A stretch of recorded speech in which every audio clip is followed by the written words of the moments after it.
Ready? 1, 2, 3, start. Mr. Deputy Speaker, it is with great pleasure and pride that I support this budget. First of all, I would like to congratulate our Finance Minister. Under the dynamic leadership of our Prime Minister, he has presented a marvelous budget which has got very many new dimensions. He has studied the basic problems of this big country and has made an earnest attempt to give a good start to solve them. In the past, after independence, we have achieved tremendous progress in this country. In the agricultural sector, I do not think any country has made this much progress during such a short period as we have.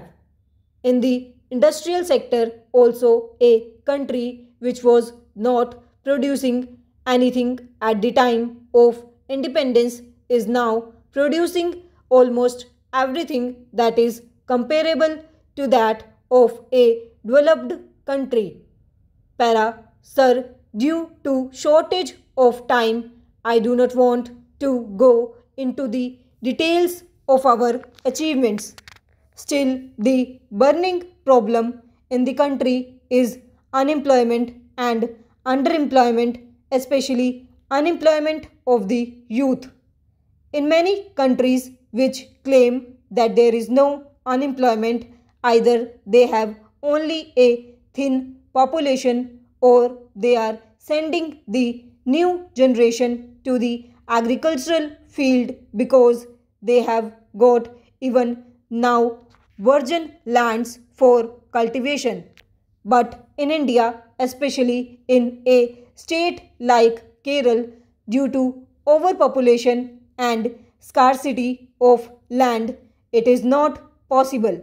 So, the only way to solve that burning problem of unemployment in this country is to give a big boost to the development of industries that not only generates employment but produces wealth also. So, the present approach of our budget will help a lot to solve the unemployment problem in our country.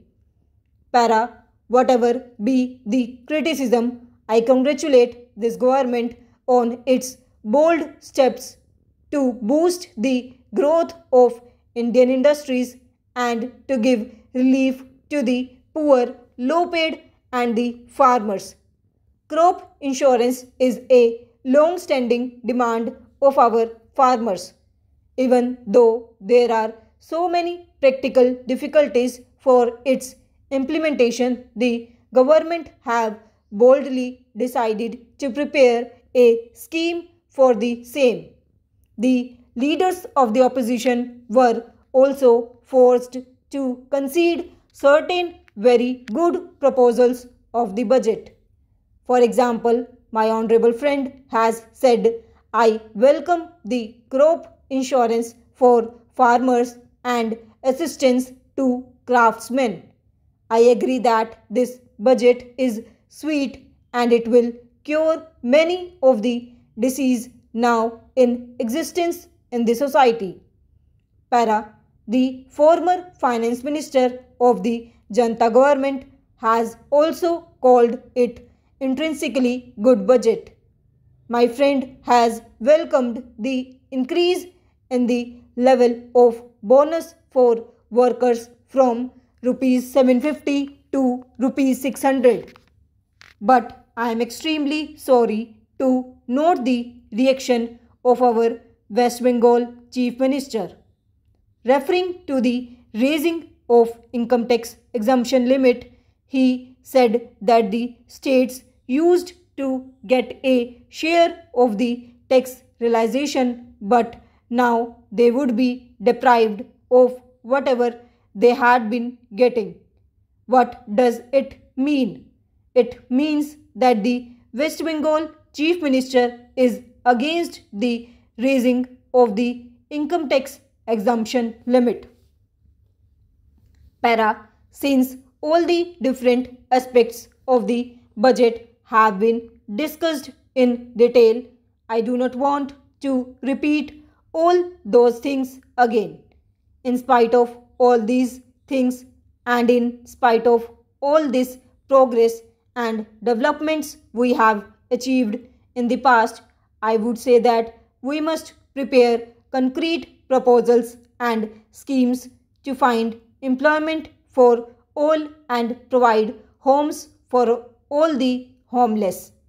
If these two major problems can be solved as a time bound program, we will be far ahead of many of the developed countries. Coming to my state of Kerala, I request our beloved Prime Minister, the Finance Minister, and other ministers to have a special consideration towards Kerala, taking into account the present political situation in South India. Although the opposition parties were always criticizing the centre by saying that it is having a step motherly attitude towards Kerala, our people have also stood with your beloved Prime Minister in giving him a massive mandate. Para, now when the railway budget came out, we were all very desperate.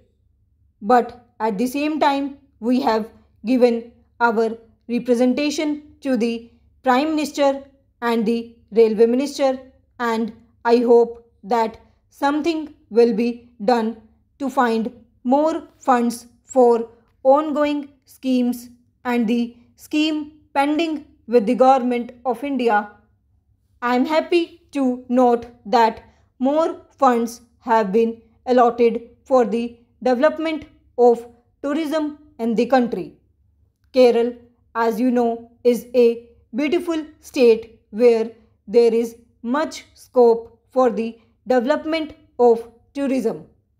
After landing in the airport at Trivandrum, you can reach the internationally famous beach resort Koilam within 20 minutes, and after having a sea bath or sun bath, whatever you like, you can reach a hill station there within another 1 hour. I would also like to request the government that the port of Alleppey should be developed as a satellite port of Cochin. Besides relieving congestion at Cochin port, this will provide employment to Alleppey labor.